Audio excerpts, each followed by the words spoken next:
Sempiternel, le flux de l'origine, conscient de tout, sauf de Je suis super content que tu sois parmi nous lui-même. encore cette année. L'instant Oui, moi aussi, je suis très heureux. Ouais, éternel. merci de cette invitation. Bon, et puis on J'ai aura... adoré le festival l'année passée. C'était vraiment, j'ai trouvé que c'était tellement riche, en fait, de rencontres, de partages. Ça m'a vraiment nourri, quoi. Donc, j'étais vraiment heureux de revenir. Et puis, de la continuité, parce que j'étais avec le jeu de cartes et j'ai commencé à ouvrir un peu sur le monde des Toltecs, le calendrier mésoaméricain. Et Oui, là, je vais continuer. J'ai travaillé sur ça pendant cette année. oui. Bah, c'est de ça dont tu vas nous parler d'ailleurs au festival. Alors je rappelle déjà un petit peu l'intitulé du festival de cette année, parce qu'en fait, nous on fonctionne par thématique, ce qui permet d'avoir un peu une ligne conductrice hein, pendant le festival. C'est-à-dire que l'idée, c'est pas d'additionner des interventions, mais de constituer une sorte de puzzle avec les différentes pièces que sont les interventions de chacun, et qu'à la fin de l'imprégnation de 3 jours, parce que ça joue beaucoup, hein, ce sentiment d'imprégnation dans la réflexion, dans la visite des lieux, dans le partage, au bout de 3 jours, on a l'impression d'avoir quand même un peu avancé dans sa compréhension de certaines choses. Donc il y a ce cadre de la thématique, où cette année, c'est les chemins de l'invisible. On en a beaucoup parlé avec Éric Le Charpentier, parce que je m'étais rappelé d'une formule que j'ai beaucoup aimée de Marcal dans son livre sur les Celtes, et qui disait que les Celtes, la visée des Celtes, c'était en fait, d'objectiver l'invisible. Donc les chemins de l'invisible, témoignage et voie d'une transcendance. Et donc ton exposé s'inscrit dans ce cadre-là. Et l'intitulé que tu m'avais proposé, donc que je vais je vais te citer, c'est À l'autre bout du monde, la voie Toltec. Et puis tu as ajouté surtout en sous-titre, ce qui est un peu énigmatique, mais tu vas nous éclairer, nous élucider. Tu vas me dire si je prononce bien, c'est In Xochitl, In Cuicatl. Alors, avant de nous expliciter ce titre qui condense plein de choses, je crois, il faudrait peut-être que tu nous rappelles qui étaient les Toltecs. Parce que quand on pense Toltec, on pense souvent les 4 accords Toltec. Donc, je ne sais pas si toi, tu vas utiliser ce matériel-là. Mais donc, déjà, est-ce que tu peux nous rappeler qui sont les Toltecs? Parce qu'en effet, ça vient de l'autre bout du monde. C'est une civilisation très ancienne. Alors, est-ce que tu peux nous en parler? Les Toltecs, c'est les hommes de connaissance. Toltec, ça veut dire homme de connaissance. C'est D'accord. la traduction ou homme de savoir ou aussi artiste accompli, hein. C'est différentes traductions qu'on peut associer à ce mot.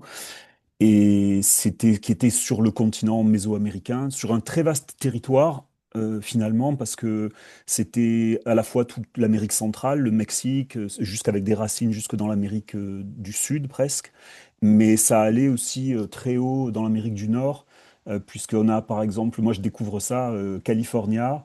Ah oui, euh, oui. c- Cali, c'est la maison en nahuatl. Nahuatl, c'est la langue qu'ils utilisaient, qui était intercommunautaire en fait pour les échanges, pour le commerce, etc. Et donc jusqu'en Alaska, en fait, Alaska pareil, Seattle aussi. Seattle, c'était Tse-Atl.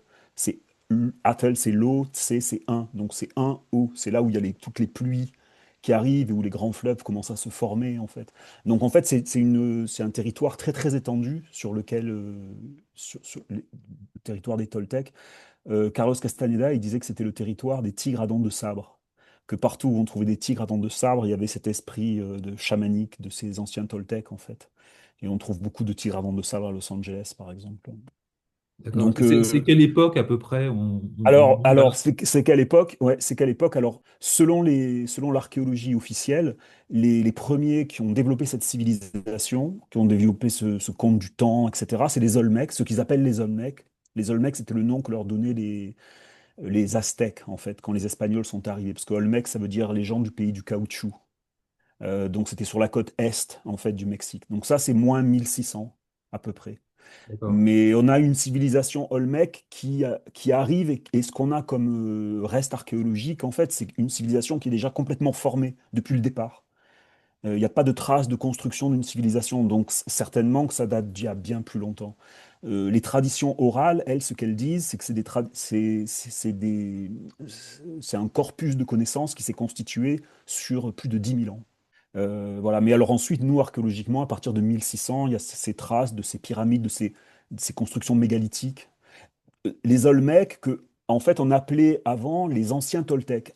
Le titre Olmec, il a été donné dans les années 50 par les archéologues. Donc avant, on les appelait les anciens Toltecs, en fait, ces peuples-là. Et après, il y a la civilisation des Mayas, il y a la civilisation de Teotihuacan, il y a la civilisation de Tula, qui officiellement sont les Toltecs officiels, en fait. Ça, c'est notre Moyen Âge à nous, plus ou moins. Et D'accord. voilà, donc c'est toute cette... voilà, il y avait une sorte de corpus unifié de connaissances sur toutes ces terres qui ont développé, qui avaient une langue avec laquelle ils pouvaient s'entendre, qui avaient une compréhension du temps, des symboles, une mythologie, surtout le serpent à plumes, hein, le Quetzalcoatl. Ouais. Euh, Avec, ça, c'est le monde Toltec, en fait. C'est vraiment cette civilisation. Les Olmecs, je les comparais aux Égyptiens, finalement.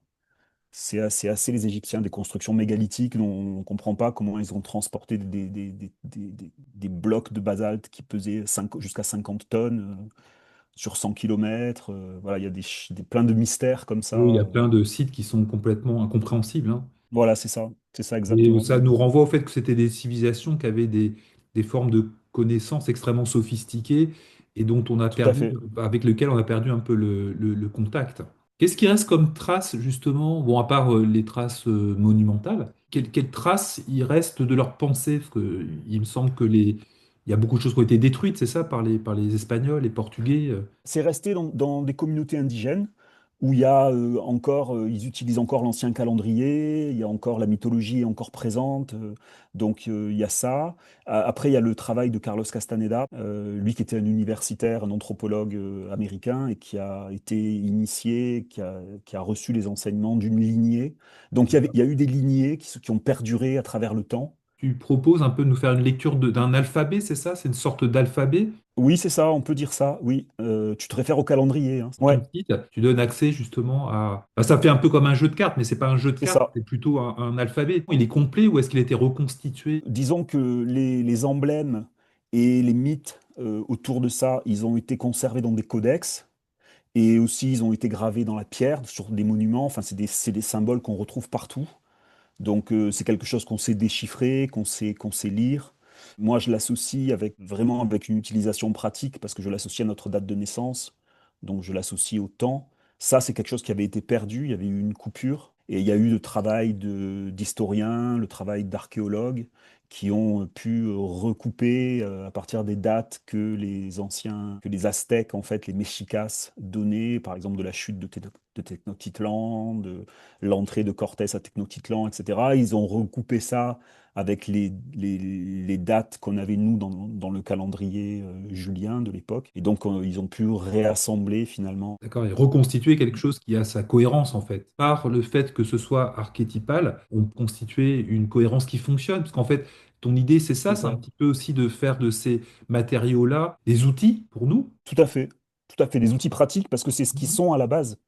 Et il y a encore des communautés indigènes qui se servent de ça, c'est-à-dire qu'ils nommaient les enfants, par exemple, par rapport à leur jour de naissance, et donc par rapport aux signes, aux forces en présence ce jour-là.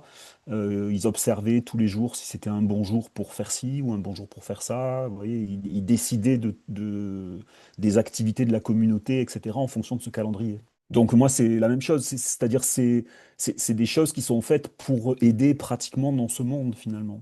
Mais en fait, c'est pour se réaligner avec les forces de l'invisible. C'est une objectivation de l'invisible, en fait. On retrouve vraiment des schémas en fait de pensée, de vie, trouve sur toute la surface du globe. Ouais, c'est très étonnant, cette universalité, en Ouais. fait. On va en venir à ton sous-titre là. D'accord. Donc c'est une langue qui est C'est la, encore parlée c'est ou c'est la pas? langue nahuatl. Oui, le nahuatl, je pense qu'il est encore parlé par des communautés indigènes. En tout cas, on peut l'apprendre. Voilà, il y a des gens qui, oui, oui, qui le parlent. Alors, est-ce que c'est plus des érudits? Pas un Oui, spécialiste, il faut que je me oui, renseigne là-dessus. Chaque peuple, en fait, que ce soit les Mixtèques, les Zapotèques, tous les peuples qui constituent toute l'Amérique centrale, en fait, ils ont leur langue, non, leur dialecte particulier oui, qui sont encore parlés dans leur communauté, etc. d'accord, Et, d'accord. mais il y a aussi un dialecte qui est le nahuatl, qui est partagé, en fait. Pourquoi tu as choisi ces deux mots, ces Ah, mots, in Xochitl, in Quetzalcoatl. la fleur et le chant? Pourquoi ces Parce que je deux-là? trouvais que ouais, parce que j'avais envie de mettre des sonorités qui soient des sonorités de ce monde, parce que ces mots sont forts en fait, et ils relient à quelque chose, même dans l'invisible, et puis on peut le ressentir. En fait, donc Xochitl, c'est la fleur, c'est ça, c'est le développement de la conscience, c'est l'ouverture de la conscience. Donc ça représente aussi toutes les pratiques, quelque part, qui permettent cette ouverture de la conscience. Que ce soit la méditation, que ce soit le jeûne, que ce soit l'étude des symboles, que ce soit quoi que ce soit, en fait, la pratique d'arts martiaux, les plantes de pouvoir, Oui. la beauté qui brille, en fait. Et Mm. donc, il y a cette transcendance de la matière, finalement, qui est exprimée dans cette Oui, beauté. Et Inkwekatel, c'est l'essence, c'est le chant. Et donc, le chant, c'est le chant à l'intérieur de nous, c'est notre essence qui sort pour être parlée, pour être actualisée, pour être manifestée. Donc, Societal, c'est un peu finalement, c'est l'arrêt du dialogue intérieur, c'est le silence qui intervient, et donc il y a une présence, et de cette présence sort le chant, en fait, sort notre essence, l'expression de qui on est. Voilà, justement, d'une incorporation de la transcendance, si on peut dire ça, je sais pas, enfin, de vivre de vivre la transcendance. après, est-ce que c'est des éléments qui sont présents dans l'alphabet ou dans la représentation?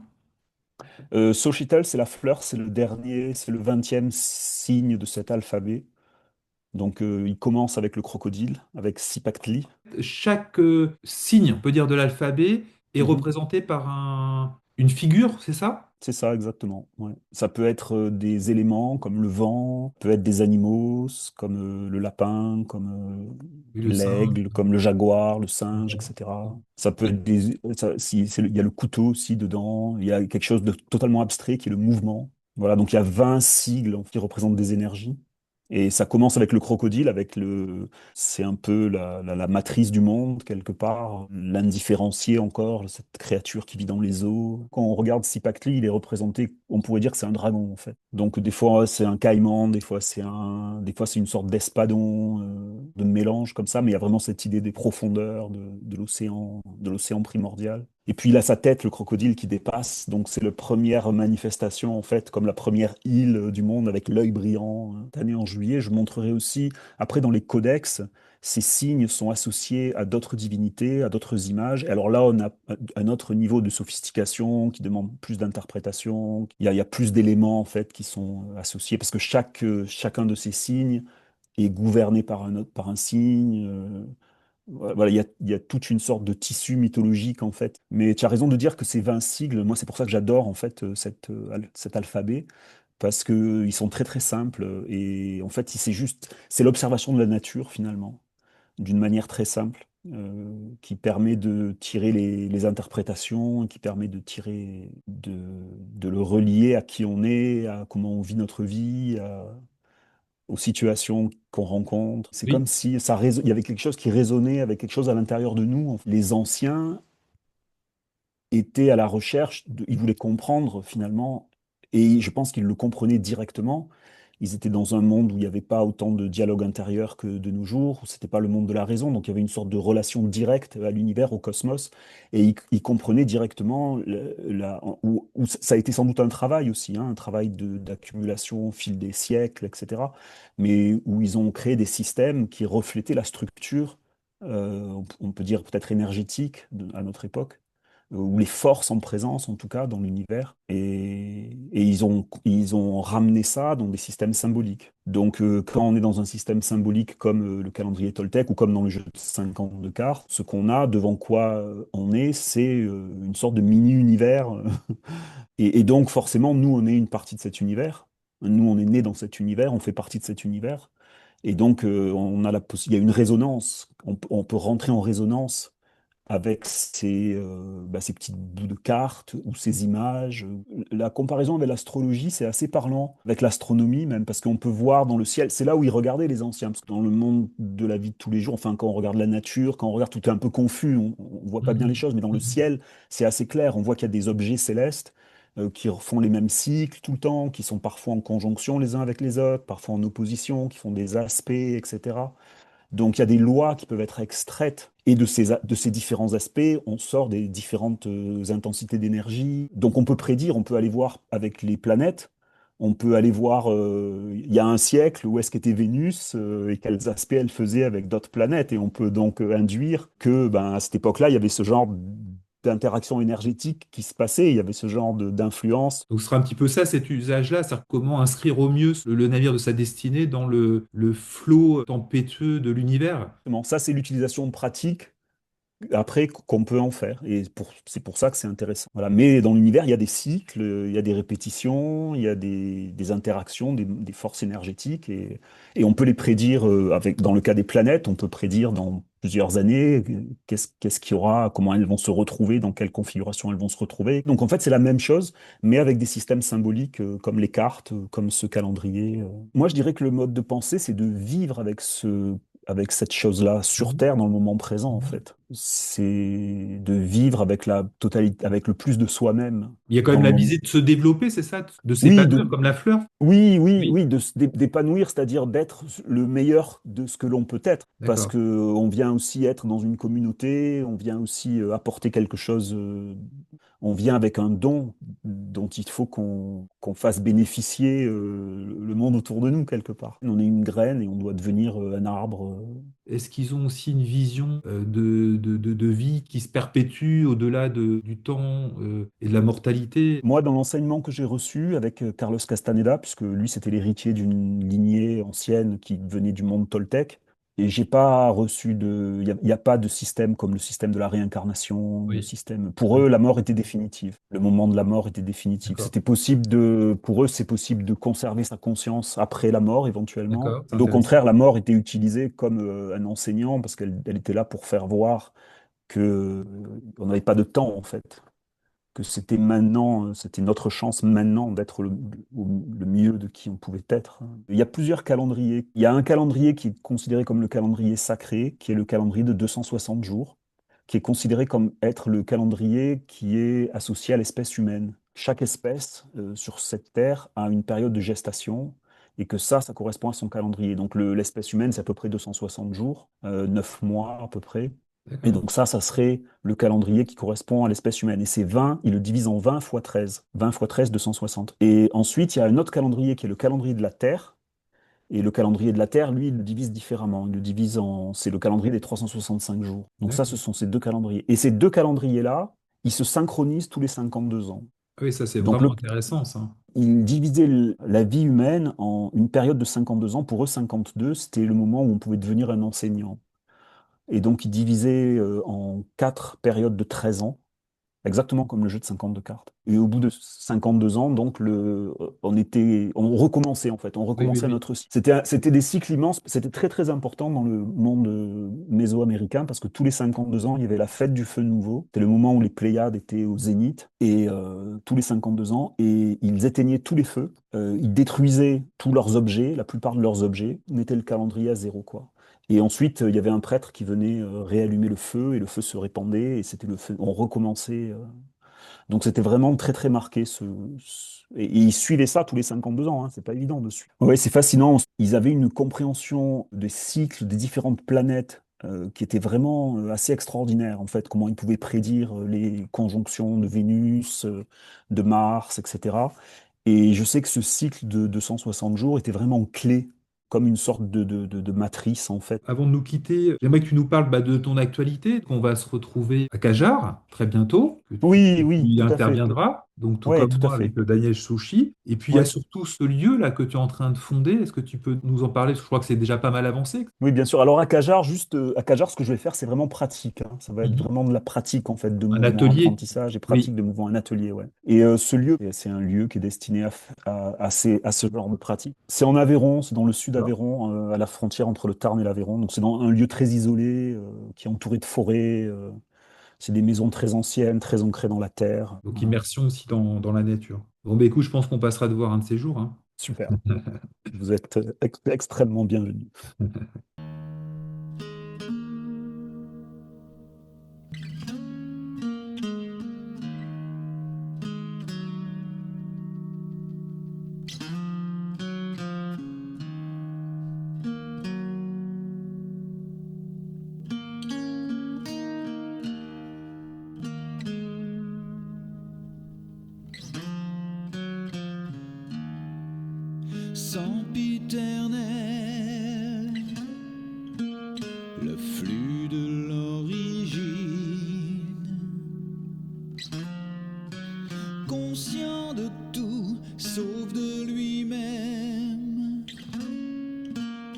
l'instant est éternel.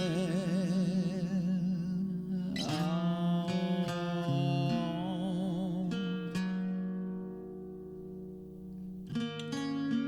Avant que ne s'immisce le temps qui change, quand l'illusion s'en mêle à l'unité qui reflète sa propre multitude, avive au cœur de l'atome,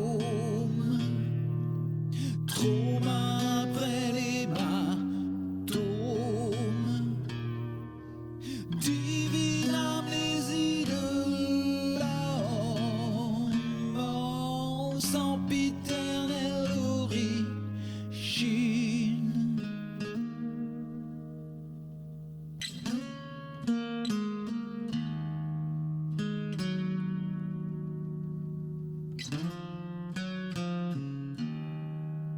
Frêle étincelle,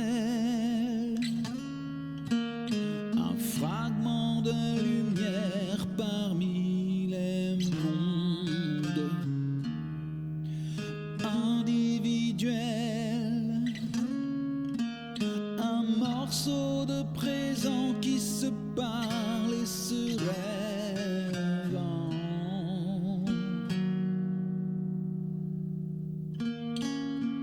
Avant que ne s'invitent les chimères et les anges, réalité perso